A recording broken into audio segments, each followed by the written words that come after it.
Bismillahirrahmanirrahim. Assalamualaikum warahmatullahi wabarakatuh. Alhamdulillah.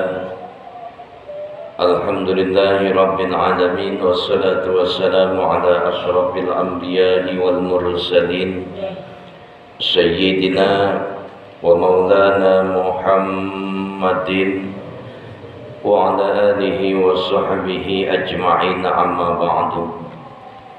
Qala Allah ta'ala fi kitabihil karim wa huwa asdaqul qa'ilin, a'udzu billahi minasy syaithanir rajim.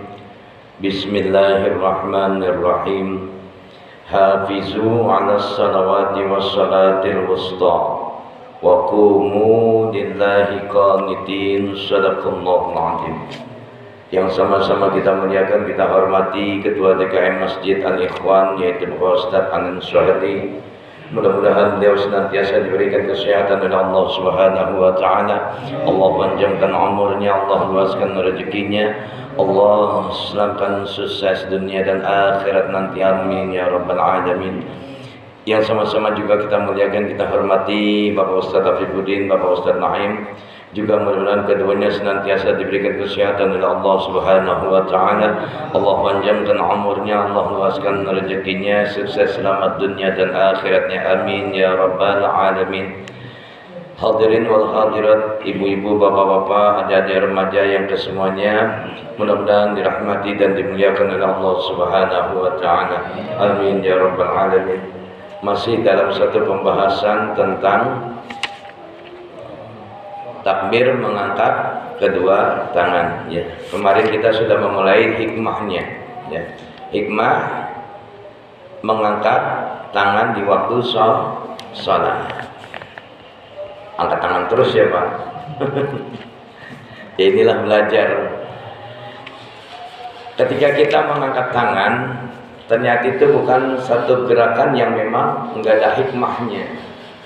Dalam sholat pasti segala sesuatu tentang pergerakan kita itu ada hikmahnya.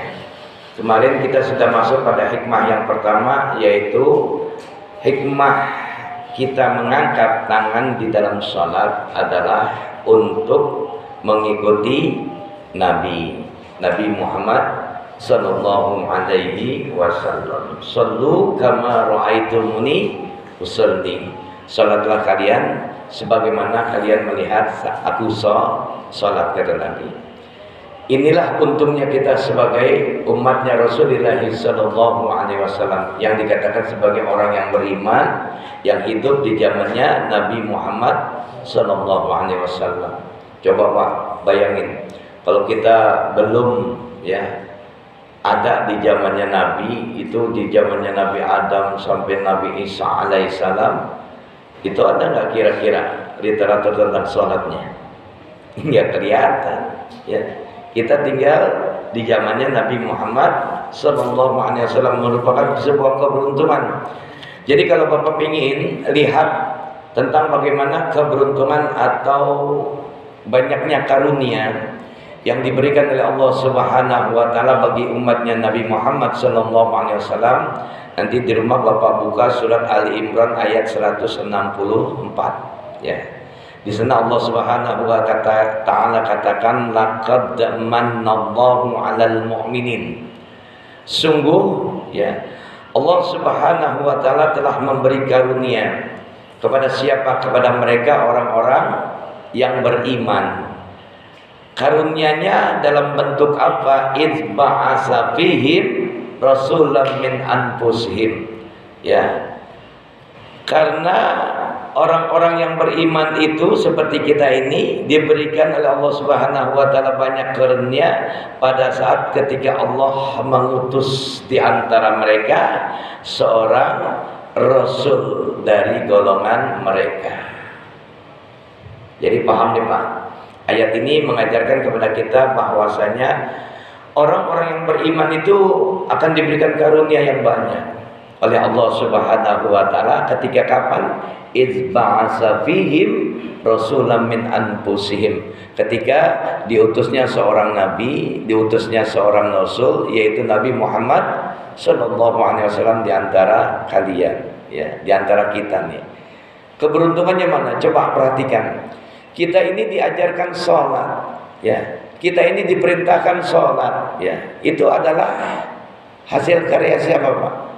Hasil karya Nabi Muhammad Sallallahu Alaihi Wasallam. Karena setelah mendapatkan perintah tentang sholat dari Allah Subhanahu Wa Taala pada satu pelaksanaan, ya, Isra wal Mi'rajnya.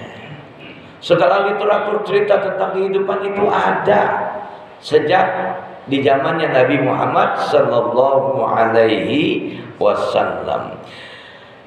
Idz ba'atsa fihim rasulan min anfusihim yatlu alaihim ayatihi, ya. Nabi ini menyampaikan ayat-ayat Allah, ya, yaitu berupa Al-Qur'anul Karim yang merupakan mukjizatnya Nabi Muhammad Sallallahu Alaihi Wasallam. Umat terdahulu nggak ada, Pak. Ya, kita ini beruntung hidup dan tinggal di zamannya Nabi Muhammad Sallallahu Alaihi Wasallam, menjadi umatnya Nabi Muhammad Sallallahu Alaihi Wasallam. Bapak mau bicara apa? Bicara tentang rumah tangga ada, ya. Yatlu alaihim ayatihi, karena Allah sudah membekali Nabi dengan ayat-ayat suci Al-Quran.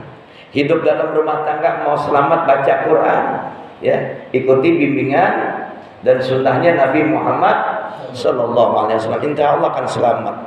Bapak mau jadi seorang pebisnis hebat, mau jadi seorang pengusaha, mau jadi seorang penguasa, bahkan sekalipun pengen jadi presiden, ikutin, ya, sunnah Nabi Muhammad Sallallahu Alaihi Wasallam. Yatlu alaihim ayatihi, ya, karena Nabi Muhammad Sallallahu Alaihi Wasallam dititipkan oleh Allah ayat-ayat Al-Quran yang merupakan mukjizat Nabi Muhammad Sallallahu Alaihi Wasallam. Wa yuzakkihim, ya. Kemudian apa? Allah Subhanahu Wa Taala itu akan membersihkan jiwa-jiwanya orang-orang yang beriman, ya. Ini kita nih, kalau mau ngaku aja, ya, kira-kira banyak dosanya enggak? Ya? Banyak gak dosa? Jangan sombong sama dosa, ya. Ngaku punya dosa banyak, sombong, diam aja, ya. Benar gak? Apa sih yang gak bisa kita lakukan kecuali itu perbuatan dosa? Bangun tidur aja itu dosa, Pak. Kalau kita mau cermati, ya, bangun tidur umpama, bangun tidur lupa bersyukur, dosa gak? Dosa di mata Allah Subhanahu Wa Taala. Kenapa? Karena kita banyak lalainya. Apalagi ketika kita berinteraksi dalam rumah tangga, interaksi kita dalam bermasyarakat, interaksi kita dalam urusan negara. Allah Karim, ya. Wa yuzakkihim, dan dialah Allah Subhanahu Wa Taala yang membersihkan jiwa-jiwa mereka. Artinya apa? Umatnya Nabi telah dijaga oleh Allah Subhanahu Wa Taala kesuciannya. Contoh betapa hebatnya Allah Subhanahu Wa Taala mengutus Nabi menjaga yang namanya kehidupan kaum wanita. Kaum wanita itu dulu dilecehkan, Pak, ya, nggak ada harganya, menjadi pelampiasan seksual. Tapi ketika Nabi Muhammad Sallallahu Alaihi Wasallam dihadirkan oleh Allah Subhanahu Wa Taala, maka semuanya tuh jiwa-jiwa mereka dibersihkan, dijaga kehormatannya, dijaga dengan kemuliaan yang diberikan oleh Allah Subhanahu Wa Taala. Wa yuzakkihim wa yu'allimuhumul kitab wal hikmah. Dialah Nabi Muhammad Sallallahu Alaihi Wasallam, ya, diutus oleh Allah Subhanahu Wa Taala, ya. Untuk apa? Untuk mengajarkan kepada mereka, menyampaikan ayat-ayat suci Al-Quran, menyampaikan hadis-hadis Nabi Muhammad Sallallahu Alaihi Wasallam. Ini kita bisa sholat berkat baca Quran apa baca komik, Pak? Karena baca Quran. Aqimis sholata, ya, dirikanlah sholat. Terus kemudian apa lagi? Dengan hikmah, Quran dibaca, lantas kemudian dipelajari, ya. Hikmah yang ada di dalam Al-Quran terkait dengan masalah ibadah sholat ada di dalam hadis-hadis Nabi Muhammad Sallallahu Alaihi Wasallam. Nanti di antaranya nih yang sedang kita pelajari. Wa yu'allimuhumul kitab wal hikmah. Nabi Muhammad diperintahkan oleh Allah Subhanahu Wa Taala untuk menyampaikan, ya, ayat-ayatnya Allah, hadis-hadis Rasulullah Sallallahu Alaihi Wasallam. Ini buktinya seperti ini, Pak. Kita lagi ta'lim termasuk wa yu'allim, ya. dapat pengajaran dari Nabi Muhammad SAW. Walaupun yang menyampaikan macam-macam, ada ustadz, ada kiai, ada ulama, ya ada habaib, tapi ya dibilang nasabnya ke atasnya pasti Nabi Muhammad SAW. Jadi hikmah yang pertama, ketika kita mengangkat tangan itu merupakan sunnah yang diajarkan oleh Nabi Muhammad SAW. Setiap pergerakan sholat kita hendaknya mencontoh, meniru sholatnya baginda Nabi Muhammad SAW. Wa in kanu min qablu lafi dhalalim mubin. Padahal kita dalam masa-masa jahiliyah tuh Pak, ya. Kita ini berada dalam apa? Dalam kesesatan. Ya, sebelum Nabi Muhammad diutus oleh Allah Subhanahu wa taala, kita ini sesat. Banyak orang-orang yang jahil, banyak orang-orang yang bohong, satu sama lain saling menghujat, satu sama lain saling bermusuhan, satu sama lain saling bertengkar, berantem, saling bunuh-membunuh. Ya, wa in kanu min qablu la fi dhalalin mubin, dalam keadaan sesat kita. Setelah dihadirkannya Nabi Muhammad SAW, maka umat Islam, maka orang-orang yang beriman akan memperoleh banyak karunia, banyak keberuntungan. Luar biasa. Ini kalau hikmahnya kalau dijabarkan teramat sangat panjang. Yang pertama, hikmah mengangkat tangan itu adalah sunnah yang diajarkan oleh Rasulullah SAW. Yang kedua, hikmah tentang mengangkat tangan di dalam sholat itu merupakan perhiasan, ya, perhiasan atau keindahan di dalam sholat. Allahu Akbar. Kalau kita melihat dengan kacamata iman, ya, maka gerakan yang paling indah itu adalah sholat, dan ini menjadi perhiasan buat siapa? Buat kita orang-orang yang beriman kepada Allah Subhanahu wa ta'ala. Coba lihat agama yang lain Pak. Ya maaf, bukan kita melemahkan, tapi inilah yang diajarkan oleh Nabi Muhammad SAW. Dan ini perhiasan dikasih buat orang beriman yang mau sholat. Orang yang nggak mau sholat udah kena azab nantinya, dia nggak punya perhiasan nanti. Ketika akan ditanya oleh Allah Subhanahu wa ta'ala, mana perhiasanmu? Ya, jawabannya adalah sholat. Kalau orang yang nggak pernah sholat, bagaimana dia punya perhiasan nanti dia memiliki apa? Ternyata gerakan dalam sholat itu merupakan keindahan di dalam gerakan sholat, seperti mengangkat tangan. Allahu Akbar. Perhiasannya di mana Pak Ustaz? Nilai sholatnya. Hikmah di balik sholat itu sendiri. Ya, kalau orang yang sholatnya salah-salah, jadi sholat aja. Selesai bubar, ya Rabbi bil Mustafa balik maqasidana. Selesai cium tangan, bubar. Ya, coba perhatikan, nikmati, resapi hikmah di balik perintah sholat. Ya. Yang ketiga, hikmah kita mengangkat kedua tangan, ya, dalam sholat adalah sebuah isyarat bahwasanya antara Allah Subhanahu wa ta'ala sebagai Al-Khaliq, sebagai pencipta, dan kita sebagai makhluk, artinya hamba Allah yang diciptakan oleh Allah Subhanahu wa ta'ala, terbuka tuh hijab. Jadi ketika jalinan komunikasi terjadi dalam ibadah yang namanya sholat, ketika kita mengangkat tangan, Allahu Akbar, hambanya Allah yang mengerjakan sholat, dia melafazkan kalimat Allahu Akbar. Ya, dia katakan Allah yang maha besar, dan dia mengakui dirinya adalah orang atau makhluk yang paling hina, paling kecil. Maka terjadi jalinan hubungan komunikasi antara makhluk dengan Tuhannya. Ya. Jadi antara kita sebagai makhluk dan Allah sebagai Tuhan kita, itu indah Pak. Ketika kita hikmati, ketika cermati ibadah yang namanya sholat. Makanya Pak, kalau udah lagi takbiratul ihram, Allahu Akbar, lupakan semuanya. Ya, kemarin kita udah belajar ya, bahwasanya ketika takbiratul ihram kita mengingat sesuatu tentang keindahan, tentang kemewahan, tentang keuntungan dunia, maka hukumnya haram. Gak boleh lagi Allahu Akbar ingat motor becek yang baru dibeli. Ya anak muda nih. Ya, jangan ya. Allahu Akbar. Pengantin baru ingat bininya yang baru. Ya, jangan ya. Ya Mas Arif. Allah kirim.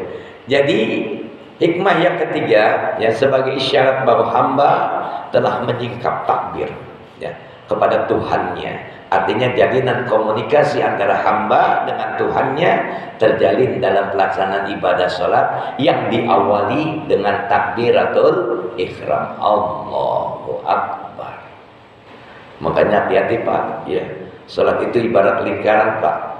Kalau Bapak khusyuk lingkarannya akan penuh catat ya. Kadang kan nggak khusyuk kita Pak Ustaz, untuk mencapai nilai khusyuk kan nggak gampang. Ya memang nggak gampang. Kadang pas mulai Allahu Akbar baca Fatihah aja ada aja yang keingetannya. Ya Allah, gua kerja hari ini belum dibayar. Kurang tuh Pak. Ibarat lingkaran. Ya, di saat itulah nikmatnya jalinan komunikasi seorang hamba dengan Tuhannya ada pada saat jalinan ibadah dalam sholat, jalinan komunikasi dalam ibadah sholat. Ya, Allahu Akbar kabira.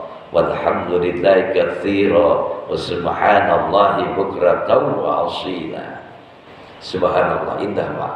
Kalau kita mau mencermati sampai air mata kita bercucuran ketika kita melaksanakan ibadah salat dan khusyuk. Pernah enggak? Pokoknya nangis pura-pura nangis aja. Ya, kan kadang-kadang nangis karena banyak masalah kita salat. Allahu Akbar, ya Allah, utang belum bayar. Ya Allah, anak besok makan apa? Ya Allah, pentaringan kosong ya. Inilah cerita romantika anak manusia dalam kehidupan rumah tangga. Ya, jadi ketika seorang hambanya Allah mengangkat kedua tangannya dalam hikmah di dalam ibadah yang pertama salat, itu artinya dia telah menyikap takbir antara Allah dengan hamba. Insya Allah ada jalinan komunikasi. Yang keempat, nih, jadi yang namanya sholat itu semua anggota tubuh kita itu bergerak Pak. Ya, al-harakah barakah. Pergerakan itu mendatangkan berkah dalam pelaksanaan kehidupan sehari-hari. Kalau Bapak nggak gerak, duduk aja, coba deh duduk aja, bengong aja. Ini tubuh ini nggak bakalan sehat ya. Oh iya, memang duduk aja. Duduk aja. Ya Allah, mau gimana mau sehat, apalagi udah tua, udah pensiun. Ya Allah, banyak pikirannya yang datang. Udah bergerak, apa yang kerjain? Ya, Insya Allah kan berkah semuanya. Ya, agar seluruh badan ini bergerak. Allahu Akbar, Allahu Akbar, Sami Allahu liman hamidah. Semuanya ada pergerakan, diawali dengan takbiratul ihram pada saat kita mengangkat tangan. Ya, yang kelima, ini sebagai bentuk pengabdian seorang hamba kepada Tuhannya yang Maha Agung.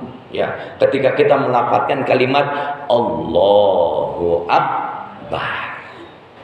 Jadi udah kita ini makhluk yang paling kecil, ya, yang paling hina, nggak ada apa-apanya, jangan sombong. Ya, kalimat takbir Allahu Akbar itu artinya Allah cukuplah dia Allah yang Maha sombong, dialah Allah yang Maha besar. Nanti Pak akan diungkap Pak ketika malaikat Israfil meniupkan sangkakalanya untuk kematian yang menyeluruh ya, semuanya dimatikan oleh Allah Subhanahu wa taala. Lantas hening di dunia ya. Nanti terjadinya hari kiamat maka kosong. Maka di sana Allah berbicara, wahai orang-orang kaya yang sombong, mana tunjukkan kesombonganmu lewat kekayaanmu. Mana pemimpin-pemimpin yang sombong, tunjukkan kesombonganmu lewat kepemimpinanmu. Udah gak ada lagi Pak.